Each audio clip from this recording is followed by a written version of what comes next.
Bonjour et bienvenue au podcast Bonheur au travail, employés et employeurs heureux, oui ça se peut. À chaque épisode, on donne des outils à tous les membres d'une entreprise ou organisation pour vous aider à développer une culture de bonheur au travail.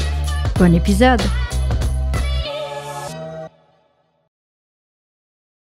Alors, bienvenue tout le monde à cet 4e épisode sur un sujet qui... mais je pense qu'on dit peut-être ça à tous les épisodes. Allô, Max? Trop excitée. Allô, Caroline.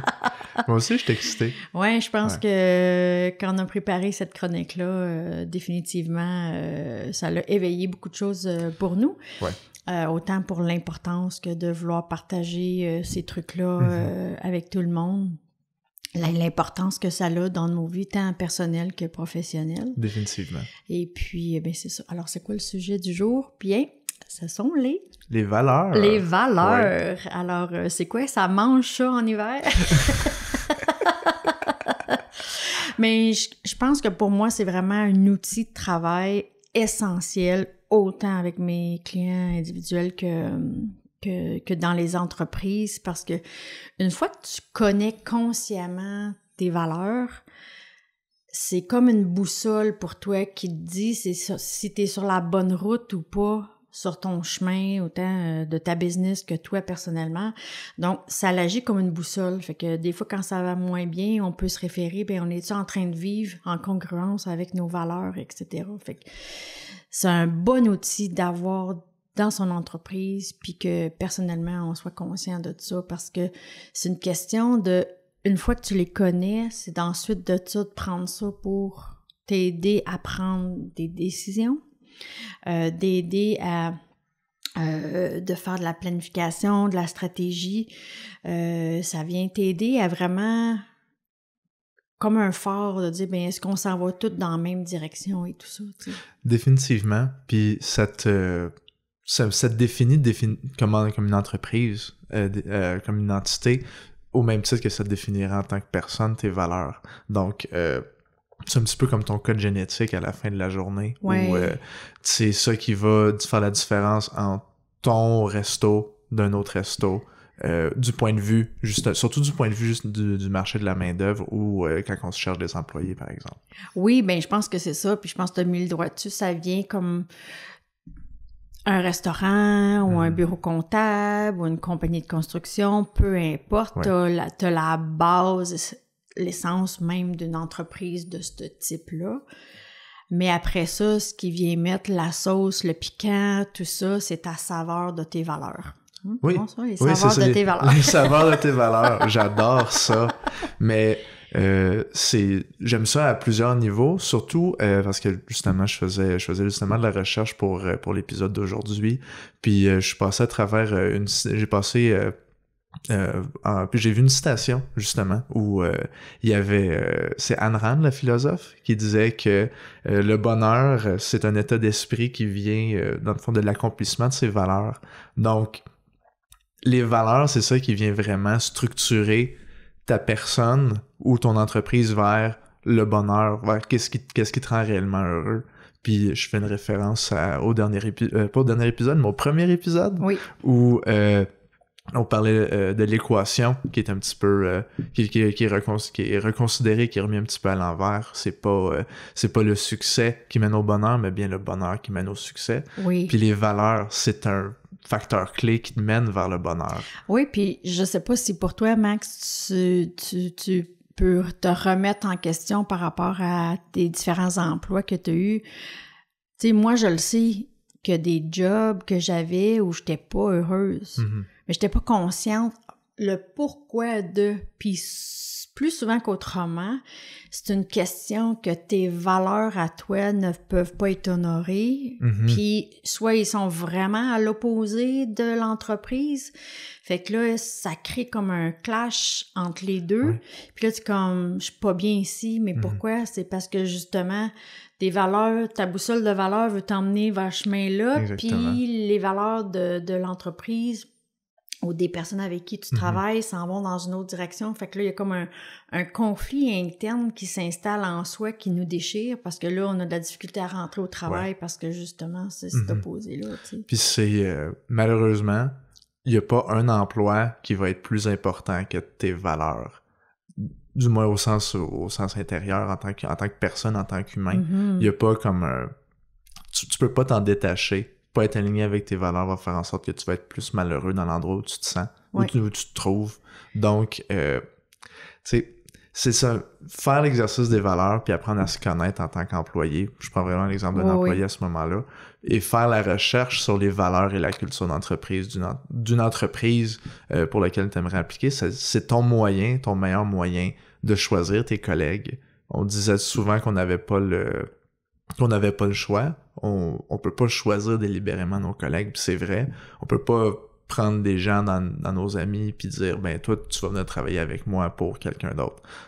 Pas nécessaire, tu sais, pas dans un contexte comme ça, mais ça te permet quand même de t'assurer que tu es capable d'avoir quelque chose en commun avec les gens où tu vas travailler, ça te donne cette espèce d'assurance-là. Oui, puis je pense que c'est ça, c'est d'être conscient de tout ça. Puis parce que des fois, peut-être que l'entreprise, en tant que comme employé, elle reflètera pas ce que tu cherches comme valeur. Mais si tu es conscient de ce choix-là, pour X raisons, tu viens d'avoir un nouvel enfant, ou tu viens d'acheter une maison, puis là, la sécurité financière est peut-être un peu plus importante à ce point-ci dans ta vie pour des choix que tu as faits, ben à ce moment-là, tu le sais que c'est le prix à payer, mais c'est un choix conscient.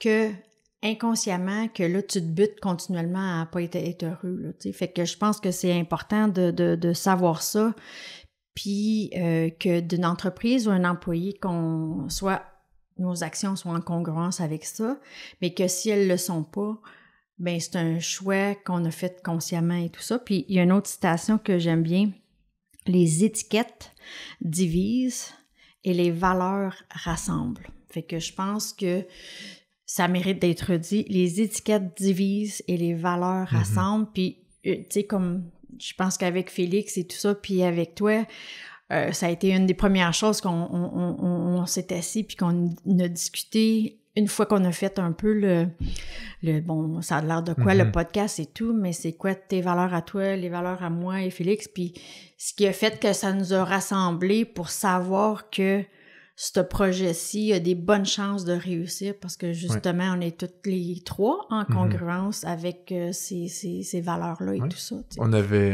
une mission, des visions, puis une mission, puis des valeurs qu'on avait justement en commun. Oui. Puis les valeurs, ça fait en sorte qu'on est capable de bien travailler ensemble, puis dire la même chose. Même chose pour n'importe quelle entreprise. Oui. Que ce soit avec des clients, que ce soit avec des employés, que ce soit avec des futurs partenaires, des candidats. Oui. Alors, pour les employeurs, c'est essentiel de pouvoir prendre le temps de s'arrêter, définir au moins tes 3 valeurs d'entreprise. Et j'avais déjà entendu une entrepreneur de la région qui, je souhaite, un jour va venir s'asseoir avec nous pour le podcast, quelqu'un de très visionnaire et tout ça. Puis je l'avais entendu de elle qui disait d'engager et de congédier basé sur tes valeurs. Donc, une fois que c'est clair que ton entreprise, vous visez comme, par exemple, une valeur comme l'excellence, la contribution, la réussite, l'esprit d'équipe, la famille, le plaisir. Alors, une fois qu'on a défini ça, ben c'est plus facile après ça, comme employeur, de dire, bon, ben on va dire qu'un employé, ça fonctionne pas. Ben on peut le dire spécifiquement, ben présentement, t'es pas aligné avec notre valeur d'esprit d'équipe, puis qu'on a défini ça a l'air de quoi. Dont le respect, c'est quoi les actions concrètes qui représentent cette valeur-là. Donc, si l'entreprise rencontre l'employé, ben, on peut dire, regarde, nous, voici ce qu'on représente, puis c'est sur cette vision-là qu'on aimerait continuer à cheminer avec toi, tu sais. Fait que ça vient plus facile après ça d'aller chercher les gens qu'on veut, qui sont alignés avec ça, puis que si ça marche pas, mais c'est parce que les valeurs, c'est pas que tes valeurs sont pas bonnes de l'autre, si ça fait pas partie de toi d'avoir du plaisir dans l'équipe. C'est ça. Ben, à ce moment-là, ça va être un cadeau pour toi de partir puis de trouver un emploi qui va refléter tes valeurs à toi. Et puis l'entreprise, bien, elle peut vraiment se concentrer sur qu'est-ce que elle a vu, là, tu sais. Puis c'est une super bonne philosophie à adopter en tant qu'employeur, en tant que gestionnaire, parce que c'est probablement les deux étapes les plus importantes, ou du moins probablement les deux étapes les plus marquantes dans le séjour d'un employé dans une entreprise. C'est son arrivée, c'est des moments mémorables, c'est une étape clé, mais le départ aussi, du moins, tu sais, par exemple, on parle d'un point de vue de marketing et ressources humaines. Un super bon ambassadeur pour toi, c'est avec un employé qui travaillait pour toi puis qui parle encore très bien de toi. Donc, la clé, c'est c'est important de favoriser ces deux moments-là, mais je dirais c'est d'aligner les décisions et nos actions tout le temps pendant le milieu de travail avec ces valeurs, justement, tu sais. Par exemple, on prend, je vais m'inspirer un petit peu de faits réels dans un cas dont j'ai entendu parler récemment.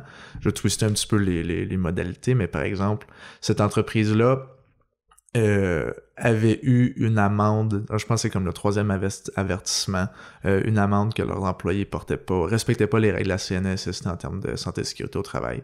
Puis là, un inspecteur qui se pointe sur le chantier, voit ça, se rend compte que c'est la 3e amende pour cette entreprise-là. Puis là, c'est une belle amende salée.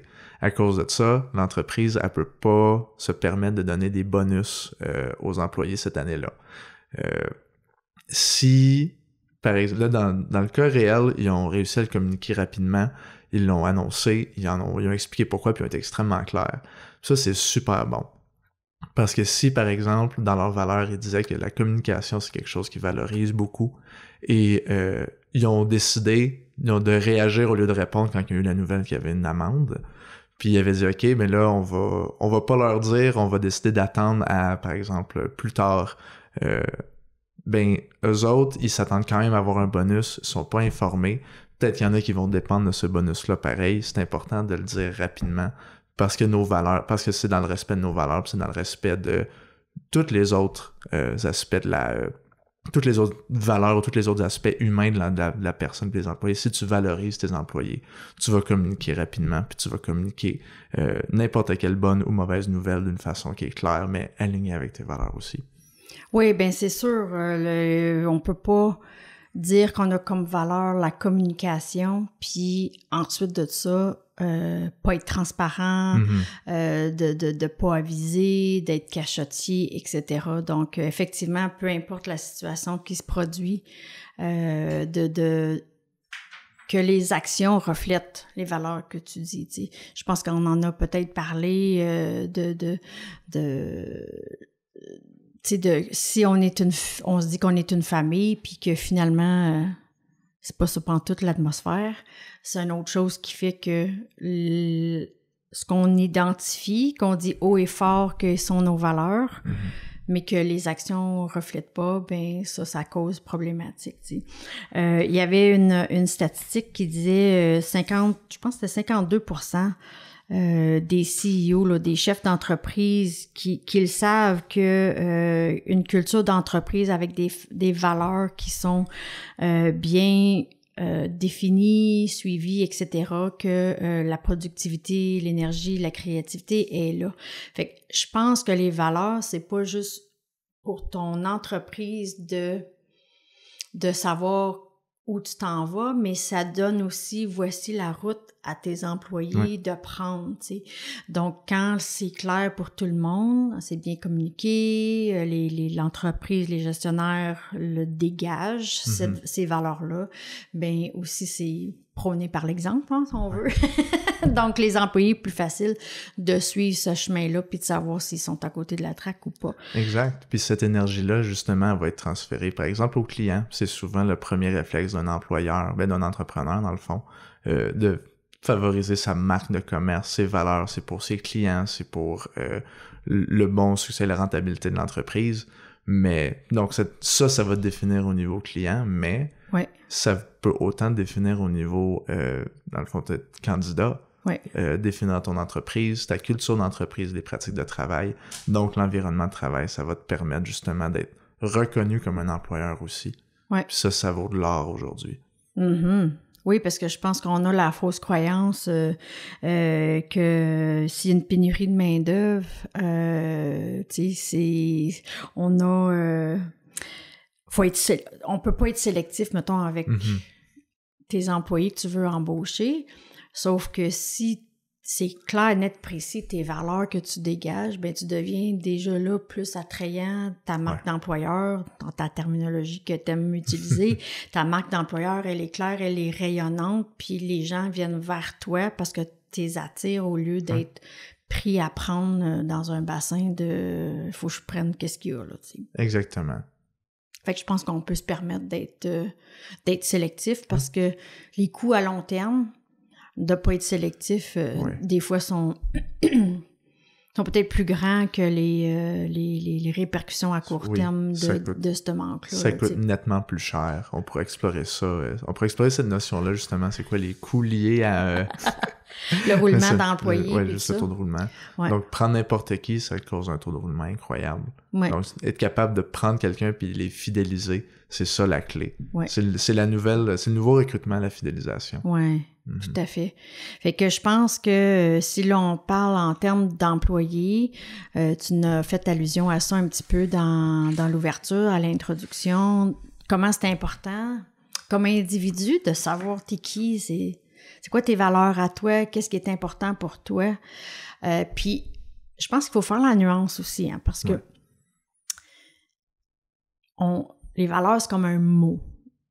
Puis là, ben, quand je travaille des fois avec des entreprises, des individus, des couples ou des entreprises, ben, tu vas dire l'excellence pour le service à la clientèle, tu sais.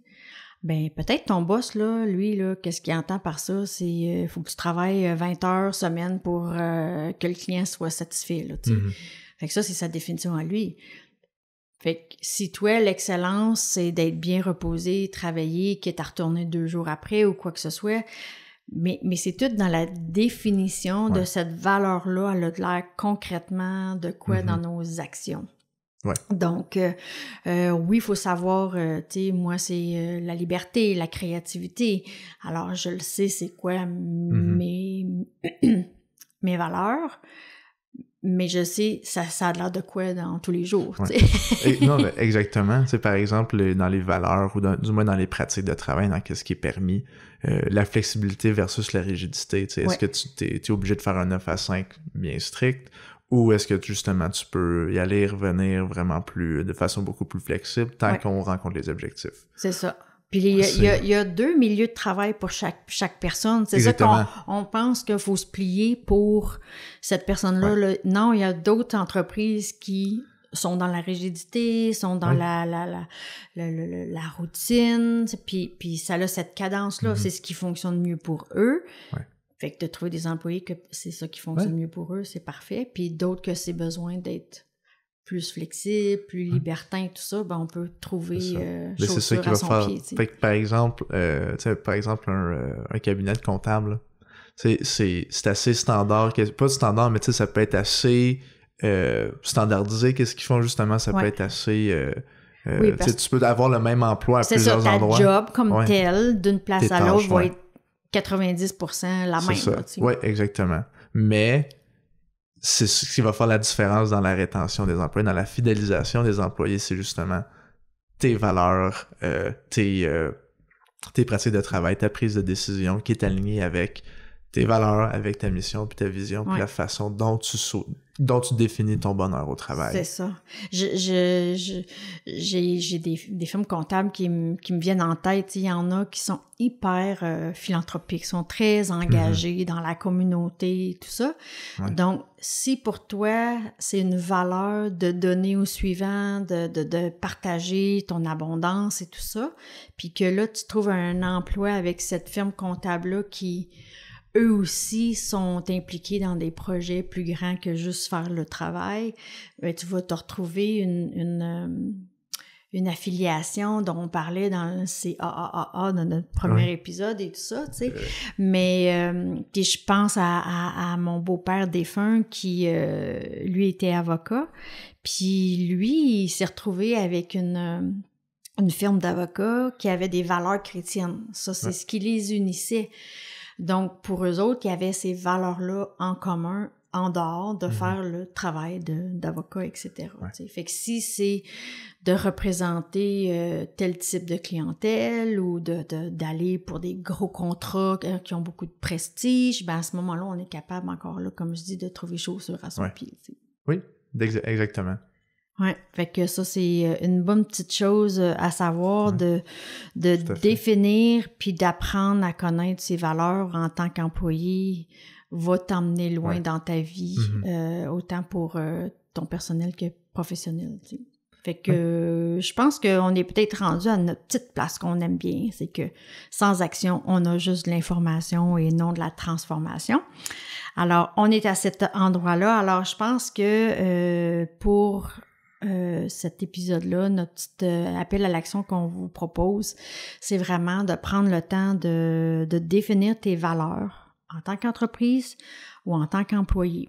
Fait que il y a, si vous voulez pas faire affaire avec une coach ou quoi que ce soit, il y a des exercices en ligne que vous pouvez trouver ou quoi que ce soit. Fait que ça dépend de ce que vous choisissez, mais c'est quelque chose qui est disponible facilement là, de faire si vous voulez pas le faire accompagné. Ensuite, deuxième appel à l'action. S'assurer qu'il y a de la congruence entre nos actions et nos valeurs.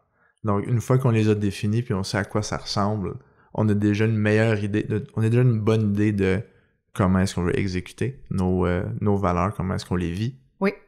Mais là, c'est justement s'assurer qu'on a un plan défini puis qu'on est capable de le suivre et que ça nous rend heureux. Oui. Puis, si vous avez déjà fait un exercice des valeurs dans votre entreprise, est-ce que vous avez déjà songé, puis je pense personnel aussi, à avoir le bonheur au travail comme valeur au sein. Si c'est pas les premiers, mais c'est pas bien loin dans la liste et tout ça. Fait que ça, c'est nos appels à l'action pour vous à cet épisode. Oui, merci beaucoup Caroline pour aujourd'hui. Ben là, ça fait plaisir. Je pense que ce qu'il faut résumer, c'est de comprendre l'importance de connaître ses valeurs puis le rôle qu'ils jouent dans nos vies, que c'est vraiment une boussole pour nous aider si on s'éloigne ou si on se rapproche de notre bonheur et puis de ce qu'on veut dans la vie. Comprendre aussi, tant qu'employeur ou qu'employé, le pouvoir que ça donne de connaître ses valeurs puis d'agir selon ses valeurs. Parce que quand on est heureux, on l'avait mentionné dans le premier épisode, mais c'est vraiment facile de voir quelqu'un qui est heureux au travail, ça paraît, il y a du succès.